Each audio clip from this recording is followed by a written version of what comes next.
Hai Bunda, Assalamualaikum. Bunda-bunda gimana kabarnya nih? Semoga semuanya sehat dan bahagia dimanapun berada. Jadi ini tuh ceritanya aku lagi mau ngeliatin Pak Suami buat nangkap ayam di belakang rumah. Jadi ini ayamnya mau kita sembeli buat acara tahun baruan nanti malam, Bu. Nah ini dia nih ayam peliharaan Pak Suami dan anak-anak aku. Ayam broiler atau ayam petelur gitu Bunda. Sejak dipelihara sekitar 4 bulan yang lalu sampai sekarang ayam ini tuh nggak pernah bertelur. Apa mungkin karena ayam ini tuh nggak kita kurung ya? Jadi ceritanya ayam-ayam ini tuh kita lepas ya Bun. Jadi kita biarkan aja mereka mencari makan di luar selayaknya ayam kampung. Tapi untuk makannya tetap kita kasih makan kok. Jadi nggak melulu mereka harus nyari makan di luar sendirian. Jadi ada waktunya itu kita kasih makan, misalnya setiap pagi dan sore. Nah untuk siangnya biasanya mereka berkeliaran gitu ya Bun. Tapi saat sore menjelang malam hari ayam-ayam ini tuh pinter loh Bun. Mereka pulang ke kandangnya masing-masing. Nah kalau ayam jago yang satu ini tuh sebenarnya dari ayam warna-warni gitu ya Bun. Dulu belinya 3 ekor. Warnanya itu ada yang merah, kuning dan hijau. Jadi untuk yang merah dan hijaunya udah mati duluan Bun saat masih kecil. Nah tersisalah yang satu ini, yang si yellow kita manggilnya. Yang si kuning ini ya akhirnya besar sampai sekarang. Ternyata setelah besar si yellow ini jadi ayam jago. Jadinya Pak Suami dan anak-anak aku sayang, katanya mau disembeli yang ini. Jadinya ya udah yang disembeli hanya yang ayam broiler ini aja. Nah itu dia tuh si yellow. Sehat-sehat ya kamu yellow. Sebenarnya untuk ayam broiler atau ayam petelur yang merah ini ada 4 ekor ya Bun peliharanya. Cuman untuk saat ini kita sembelih 2 ekor aja. Jadi kita sisain 2 ekor lagi buat disembelihnya kapan-kapan. Nah ini ayamnya udah disembelih sama Pak Suami. Jadi selanjutnya mau kita buang bulunya dan kita bersihin. Ini tuh aku dibantuin sama adikku ya Bun untuk bersihin bulu-bulu ayamnya. Yakin nih bisa bersihinnya? Yakin dong. Jadi Bun, aku dan adikku itu udah terbiasa ya dari kami kecil. Kami berdua itu sama-sama dibesarkan di rumah nenek. Nah nenekku itu kan selalu melihara ayam kampung ya Bun. Jadi kalau misalnya pengen makan ayam, nenekku selalu menyembelih ayamnya sendiri dan kami berdua yang selalu disuruh untuk bersihinnya. Jadi lama-kelamaan aku dan adikku jadi terbiasa deh Bun bersihin ayam dari nol kayak gini. Oke lanjut, ini Pak Suami lagi kupas-kupas buah nangka yang dikasih sama tetangga. Alhamdulillah ya Bun, rasa nangkanya ini manis banget Bunda. Dan alhamdulillah juga Pak Suami mau ngupasin nangkanya kayak gini. Jadi aku tinggal makan aja deh Bun. Nah kalau yang ini, rambutan ini kan belinya kemarin ya Bun. Jadi tuh udah agak layu gitu loh. Tapi sayang banget kalau misalnya dibuang atau dibiarkan gitu aja. Jadi ini aku minta tolong adikku untuk pisahin kulit sama buah rambutannya. Rencananya rambutannya ini yang udah dikupas mau kita bikin kayak asinan gitu. Bunda-bunda pernah nggak bikin asinan rambutan? Ini tuh enak banget loh Bun. Oke Bunda, sekarang ini aku sama adik aku mau bikin bumbu dulu ya Bun untuk masak ayam yang udah kita sembelih dan dibersihkan tadi. Nah biar lebih beraroma dan enak nanti rasa ayamnya, jadi rencananya ini bumbu-bumbu mau kita gongseng dulu ya Bun, atau kita sangrai gitu sebentar. Jadi ini tuh tips yang aku dapat dari ibuku sendiri ya Bun. Jadi kata beliau kalau ingin masakan kita bumbunya lebih beraroma gitu, untuk bumbu-bumbunya itu sebelum kita blender, kita gongseng atau kita sangrai terlebih dahulu. Nah untuk yang disangrai itu terutama bumbu-bumbu yang kering kayak gini ya, kayak ketumbar, kemudian sahang dan lain-lainnya. Nah untuk yang bumbu yang agak basah seperti jahe, kunyit, bawang merah dan bawang putih itu biasanya lebih enaknya tuh dibakar. Tapi kalau misalnya agak males gitu mau bakar-bakar, ya udah digongseng atau disangrai aja semuanya. Jangan salfok ya Bunda sama perbumbuan aku yang masih dalam kresek atau dalam kantong plastik kayak gini, karena memang aku belum punya wadahnya ya Bun, masih OTW alias di perjalanan. Nah ini juga nih banyak banget ya sahang aku Bun, sampai sebanyak ini loh. Ini tuh sebenarnya nggak pernah ya aku beli sebanyak ini, hanya karena ini tuh sisa dari acara akikahan adik bayi kemarin Bu. Oh iya Bunda, untuk ayamnya nanti itu mau aku pedesin agak sedikit pedes gitu ya, tapi nggak terlalu yang pedes juga supaya anak-anakku juga bisa makan. Jadi ini kayaknya mau aku kasih cabai keriting segar, tapi nggak banyak ya Bun, cukup 2 aja untuk cabai keriting segarnya. Nah untuk yang satunya ini aku kasih cabai kering juga ya Bun, biar nanti kuah gulainya itu agak berwarna gitu. Oh iya Bunda-bunda, tim yang beli bumbu jadi atau blender bumbu sendiri nih Bun? Kalau aku sih sebenarnya tergantung sikon ya Bun. Kadang-kadang aku juga beli bumbu jadi tinggal masak aja. Tapi keseringannya itu aku nyetok perbumbuan kayak gini. Jadi aku bisa mengolah dan memblendernya sesuai keinginan aku. Nah Bunda-bunda bisa lihat sendiri perbumbuan aku itu lumayan lengkap ya Bun. Di sini ada ketumbar, ada sahang, ada adas atau adas nggak nih Bun? Terus ada jinten juga, ada buah pala, ada asam manis, banyak deh pokoknya. Nah ini lanjut, aku mau sangrai dulu bumbu-bumbunya biar lebih beraroma gitu Bu. Nah maaf ya untuk ngeblendernya aku skip, dan ini aku langsung ngolah ayamnya menggunakan bumbu yang tadi udah aku gongseng atau aku sangrai. Jadi untuk 2 ekor ayam yang tadi disembeli, ini aku olah menjadi 2 jenis masakan ya Bun. Yang satunya sebelah kanan ini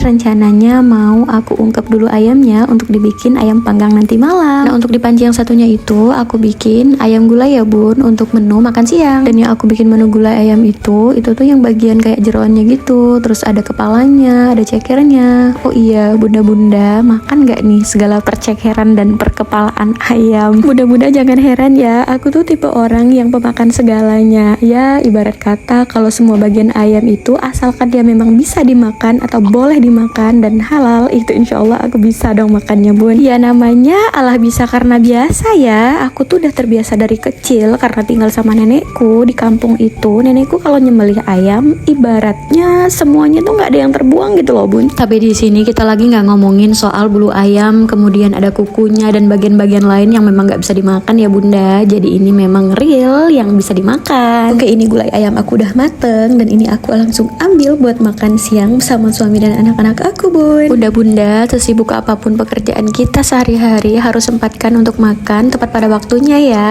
Karena apa? Karena amunisi itu penting biar kita bertenaga untuk melanjutkan aktivitas lainnya. Oke, ini ayam ungkep aku udah mateng, tinggal disisihkan untuk dibakar nanti malam. Terus ini tadi suami aku ada beli sosis 4 bungkus gitu, jadi ini mau aku rendam dulu. Sebenarnya 4 bungkus ini nggak cukup ya bun, tapi nggak apa-apa karena ini acara bersama dengan para tetangga, jadi nanti pasti tetangga-tetangga juga pada bawain tuh sosis dan segala macam hal lainnya yang bisa dibakar. Jadi tadi itu para tetangga juga udah pada calling-calling aku nih bun, katanya nanti malam mereka itu ada yang mau bawa sosis juga, ada yang mau bawain ikan nila buat dibakar, ada yang mau bawain kue, ada yang mau bawain sayur, ada yang mau bawa buah-buahan, ada juga yang nawarin minuman, banyak deh pokoknya. Jadi kita itu kayak ngumpulin semua makanan yang ada, terus nanti kita makannya bareng-bareng. Seru deh bun, pokoknya tiap tahun tuh kita tuh ngadain acara kayak gini. Ya diusahakan lah ya, kalau misalnya semuanya pada ngumpul, nggak pergi kemana-mana, kita usahain untuk ngumpul bareng di tahun baru. Ya nggak juga semacam agenda wajib sih, cuman ya kita usahakan aja untuk ngumpul. Karena apa? Ini tuh bisa mempererat tali silaturahim di antara para tetangga. Nah ini tuh ada jagung, tadi itu rencananya mau aku bakar juga buat nanti malam, tapi kayaknya ini mau direbus aja deh. Next ini aku mau cuci kacang tanah. Kacang tanahnya ini tadi suami aku beli sama temannya, jadi ini rencananya mau kita rebus ya bun, jadi bikin kacang rebus gitu. Please jangan salfok sama pancinya, karena ini tuh memang panci untuk ngepresto ya, tau lah ya. Tapi karena aku nggak punya panci yang besar gitu buat ngerebus kacangnya, jadi ya udah aku pakai aja ini yang ada. Pas ngerebus kacangnya ini tadi aku kasih garam dan sedikit gula gitu ya bun, biar ada rasa asin dan manisnya gitu. Oke lanjut, menu kita nggak sampai di situ aja. Ini aku mau oseng-oseng sayur juga buat nanti malam. Nah ini tuh ada wortel dan buncis yang udah dipotong-potong sama adik aku. Terus mau aku campur dengan kecambah atau toge ini ya bun. Ini tadi belinya 5.000 aja, tapi kalau udah dicampur-campur semuanya kan jadi banyak ya. Lagian kan ini sayurnya yang dari aku ya bun. Nanti kalau udah ngumpul itu akan ada juga sayur yang dibawa sama tetanggaku yang lain. Nah, sayur campur-campur kayak gini tuh seru banget dilihatnya. Kenapa ya? Karena cantik gitu, warna-warni. Ada yang warna hijau dari buncis, ada wortel yang berwarna oranye yang sangat-sangat perona itu, terus campur dengan kecambah warna putih. Jadinya nanti pas dikuali atau dipanci tuh jadi perpaduan yang sempurna gitu. Ini nanti kita oseng-oseng, kasih cabai dikit aja biar ada pedes-pedesnya gitu.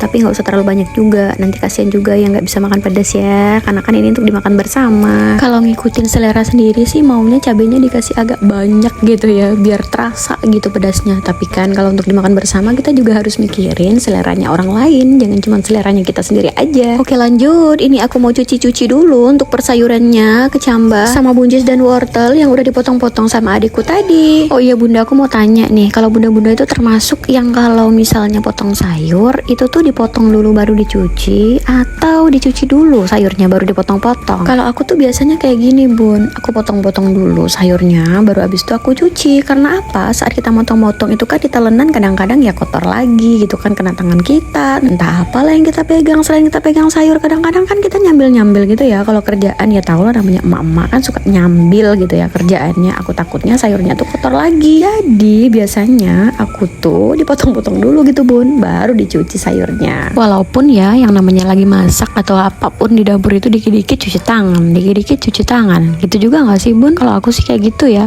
Misalnya nih lagi ambil garam, terus dimasukin deh tuh ke masakan, cuci tangan dulu, terus ambil lagi nih yang lainnya, masukin lagi ke dalam masakan, cuci tangan lagi, ambil lagi air misalnya dimasukin, cuci tangan lagi. Jadi dalam dalam satu kali masak itu tuh nggak terhitung bun, cuci tangannya tuh udah berapa kali aja. Ditambah lagi kalau misalnya masak sambil dikontenin kayak aku gini, ya bunda-bunda yang para konten kreator ngerti dan paham lah ya gimana ribetnya kita sambil mengerjakan sesuatu sambil direkam, apalagi itu memasak di dapur. Sebentar-sebentar aktivitas memasak, sebentar-sebentar ya lari-lari lah buat pencet itu kamera yang ada di HP ya kan. Ya secara jadinya tangannya itu selalu basah, selalu kering karena kita harus bolak-balik lari buat on off kamera di handphone. Tapi jujur Li, aku tuh sangat-sangat menikmati sekali ya bun melakukan aktivitas sambil direkam atau dikontenin kayak gini. Walaupun aku jadi repot mindah-mindahin tripod, mindah-mindahin kamera buat nyari angle yang bagus gitu ya. Supaya apa? Supaya para bunda-bunda yang nonton konten aku itu nggak bosen dan nggak ngelihat video yang monoton dari satu angle atau satu sudut pandang itu aja, tapi bisa pindah-pindah, jadi nontonnya juga nggak ngebosenin. Oke bun, ini posisinya udah maghrib gitu ya, jadi aku udah nyiapin masakan yang udah matang tadi aku masak untuk dihidangkan kepada para tetangga atau tamu-tamu terdekat aku yang nanti bakalan ngumpul. Nah itu tadi ada sayur daun singkong dan juga kue yang udah diantar juga sama tetanggaku, dan ini juga barusan tetanggaku ngantar ikan nila yang udah dibumbuin sebanyak ini dong, dan ini siap-siap mau kita bakar. Yang bakar ya tentunya para bapak-bapaknya dong ya. Nah karena di gang ini kita semuanya itu punya banyak bocil ya bun, jadi kita sengaja untuk ngadain acaranya ini agak awal gitu bun, biar selesainya juga cepet sehingga kita bisa cepet bubar dan istirahat. BTW ini tetanggaku ada yang bawa seblak dong sampai satu panci besar kayak gini, Masya Allah banyak banget ya rezeki menu kita di malam hari ini. Nah kembali ke topik malam tahun baruan, jadi kita tuh memang sengaja buat ngadain acaranya awal biar cepet bubar dan istirahat ya bun, karena kita juga punya banyak bocil. Kita tuh nggak sampai nungguin pas pergantian tahun gitu sampai jam 00